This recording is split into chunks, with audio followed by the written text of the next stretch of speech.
원래 인간이 하느님을 직접적으로 인식하지는 못하겠죠, 그죠?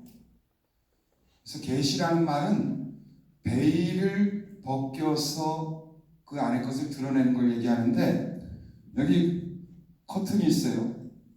근데 이렇게 커튼이 쳐져 있으면 그 너머가 보여요, 안 보여요? 이 너머가 안 보이죠, 그죠? 이 커튼을, 막을, 베일을 이렇게 제끼는 걸, 그걸 계시라고 불러요. 하느님에 대해서는 우리가 어렴풋이 그 너머에 무엇이 있다라는 것을 짐작할 수 있지만, 자연이나 양심이나 뭐 이런 것들을 통해서, 근데 온전히 알 수는 없어요. 그런데 그래서 옛날부터 사람들이 그 무속신앙, 샤머니즘 이런 것들을 간직하고 인간의 종교 심성을 연구하는 사람들이 인간의 심성 속에 그런 게 존재한다고 얘기를 하는데, 인간은 유한하잖아요, 그죠? 유한한 존재들이잖아요, 그죠? 근데 마을에 한가운데 엄청나게 큰 나무가 있어요. 성황나무. 그러면 옛날 사람들은 그 성황나무를 갖다가 신처럼 해서 그 경배하고 거기다가 뭐 갖다 놓고 기도도 하고 정화수 떠가지고 막 거기다 빌고 그래요. 왜 그러냐 하면 우리를 초월하는 존재다 하는 거예요. 무슨 말이냐 하면 나도 죽고 우리 할아버지, 우리 아버지의 아버지의 아버지도 죽고 아버지의 아버지의 아버지도 죽고 다 죽고 나도 죽을 건데, 근데 이 나무는 그 긴 세월 동안 옆에서 그 모든 걸 지켜보면서 우리를 초월하게 존재하는 그런 존재. 큰 나무, 큰 바위, 산, 물, 이렇게 인간을 초월하는 어떤 존재에 대해서 숭배하고 거기에 간절한 기도에 영을 담아가지고 어떤 걸 빌기도 하고, 그런 걸 이제 소위 샤머니즘이라기도 하고, 또 자연에 대한 경외라고도 말할 수 있을 거예요. 어떤 사람이 대자연의 황홀함을 체험한 뒤에 그렇게 고백한다면, 야, 이게 자연이 이렇게나 아름다운데 이걸 지어내신 분이 있다면 그분은 얼마나 아름다우실까, 이렇게 얘기할 수 있겠죠?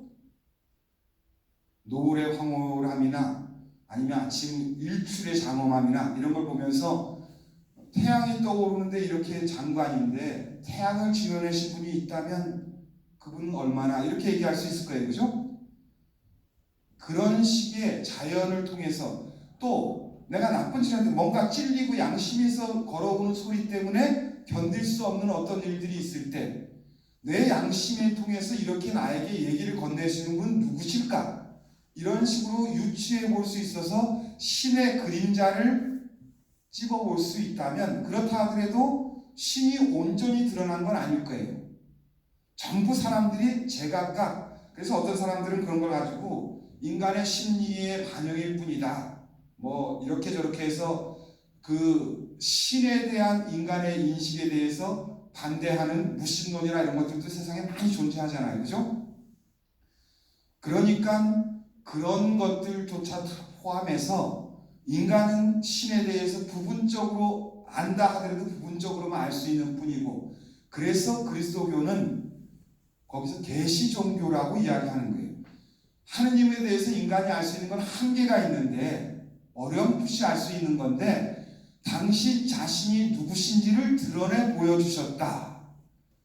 그 당신 자신을 드러내 보여주신 게 구약의 시대를 따라서 점진적으로 누적돼서 발전돼서 오다가 마침내 사람이 되신 하느님이신 예수 그리스도를 통해서 당신이 온전히 누구신지를 드러내 주셨다. 예수 그리스도에게서 하느님의 계시는 완성되었다. 더 이상의 다른 계시는 없다. 이렇게 얘기하고 있는 거예요.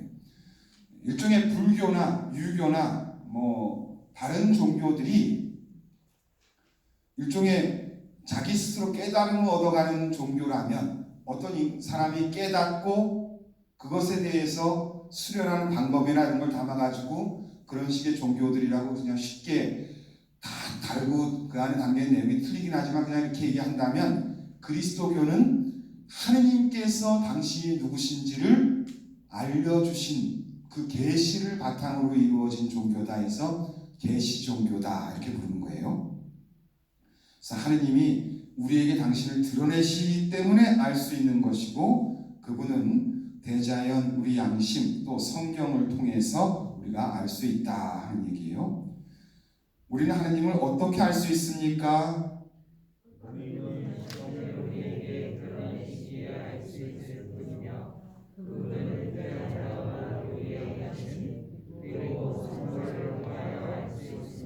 예.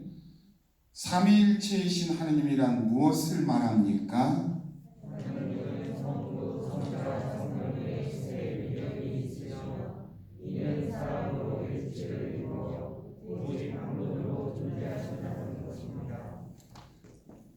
지금 오늘 우리가 견진받기 위해서 성자 하느님, 아니 성령에 대해서 얘기했죠, 그죠?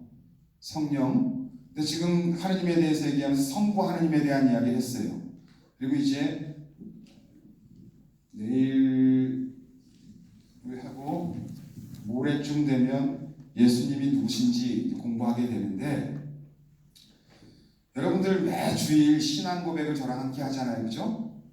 그 사도신경을 보면 전능하신 천주 성부, 그리고 나서 뭐라 그래요? 천지의 창조주를 믿나이다. 이 첫 부분은 성부 하느님에 대한 고백이에요. 우리가 4번에서 고백했던 내용.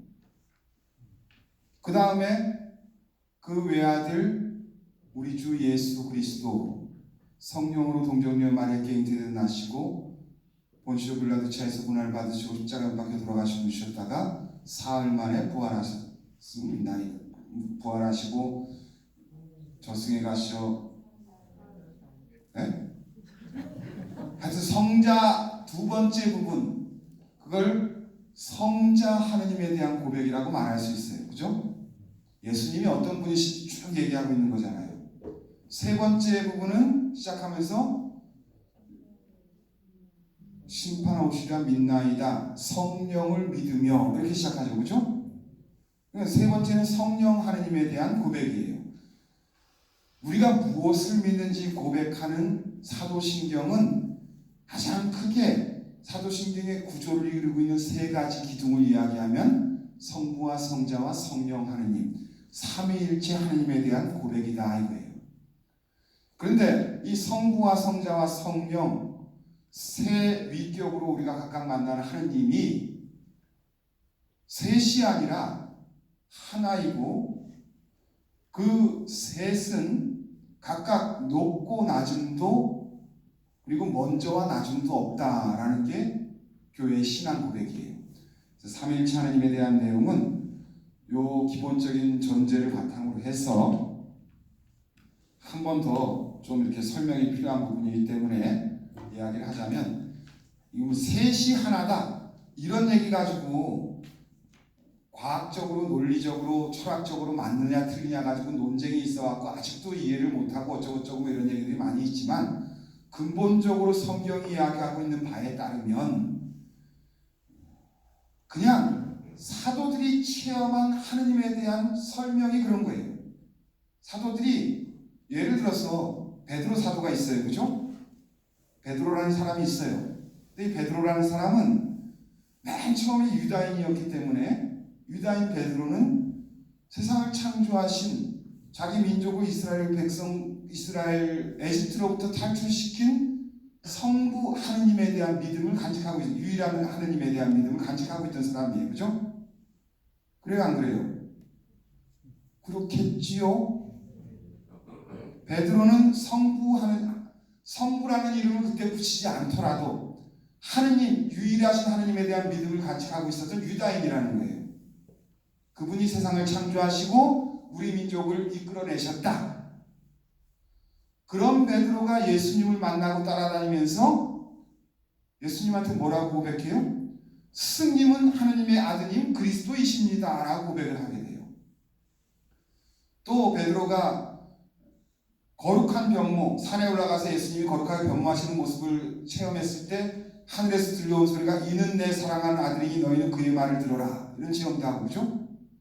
그러니까 베드로는 성부 하나님을 믿고 있었는데, 유일하신 하나님을, 예수님에게서 그 하나님을 체험하게 된 거예요. 똑같이. 근데 성부 하나님이랑 성자 하나님은 분명히 다르긴 하지만 또 같은 분, 또 다르지 않은 분. 예수님 말씀 속에서 나는 아버지로부터 왔고 나를 본 게 아버지를 본 것이다, 이렇게 계속 누누이 얘기하시고, 그렇게 하시니까 요건 기도할 때 한반도 평화를 위한 주목을 같이 바치면 돼요. 그래서 그렇게 베드로가 하느님, 유일하신 하느님에 대한 체험을 간직하고 있는 베드로가 예수님을 통해서 주님 하느님을 체험하게 되고, 그랬던 베드로가 나중에 성령 하느님을 또 하느님으로 체험하게 되는 거예요. 베드로의 체험 속에, 신앙 체험 속에서 하느님은 성부와 성자와 성령 삼위이신데, 그 셋은 제각각 따로가 아니라 한 분이시다 하는 거예요. 한 분이시다. 그게 삼위일체 하나님에 대한, 성경의 사도들이 겪었던 하나님에 대한 신앙 고백이고, 그걸 후대에서 좀 더 정식화해서 신앙 고백을 위해서 만들어 놓은 것. 세례받는 사람들이 사도들이 전해준 신앙 내용을 갖다가 좀 쉽게 요약해서 고백할 수 있는, 이 내용을 고백하는 사람에게 세례를 준 게 신경이고, 사도신경이 바로 그런 내용이다 하는 거예요. 삼위일체 하나님에 대한 부분은 조금 더 나중에 기회가 될 때 더 살펴보도록 할게요. 자, 다시 삼위일체 하느님이란 무엇을 말합니까? 하느님은 성부, 성자, 성령의 세 인격이 있으시며 이는 사람도 일체를 이루어 오직 한 분으로 존재하시는 것입니다.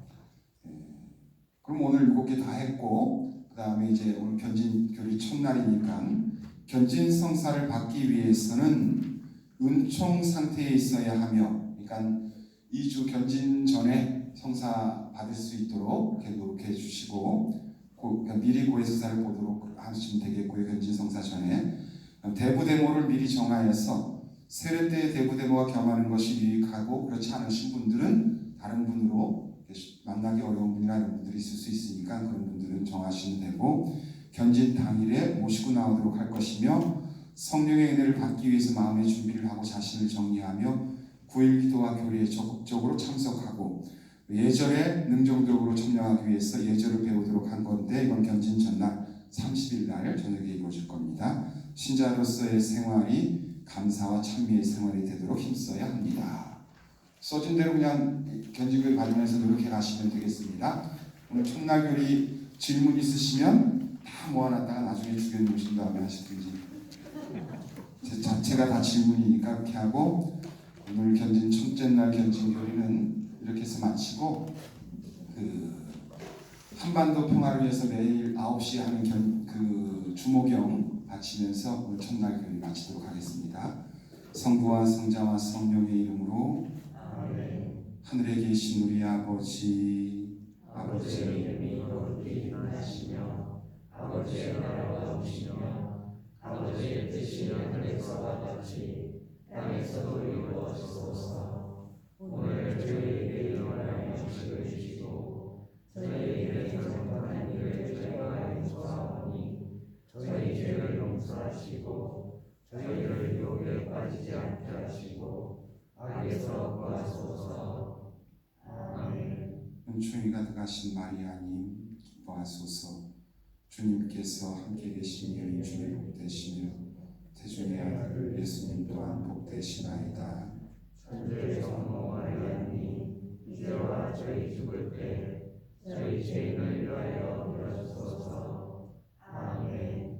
영광이 성부와 성자와 성령께 처음과 같이 이제와 항상 영원히 아멘. 평화의 모여 한반도의 평화를 위하여 빌어주소서. 평화의 모여 세계 평화를 위하여 빌어주소서. 아멘. 성부와 성자와 성령의 이름으로 수고들 하셨습니다. 안녕히들 들어가시고 내일 또 뵙시다.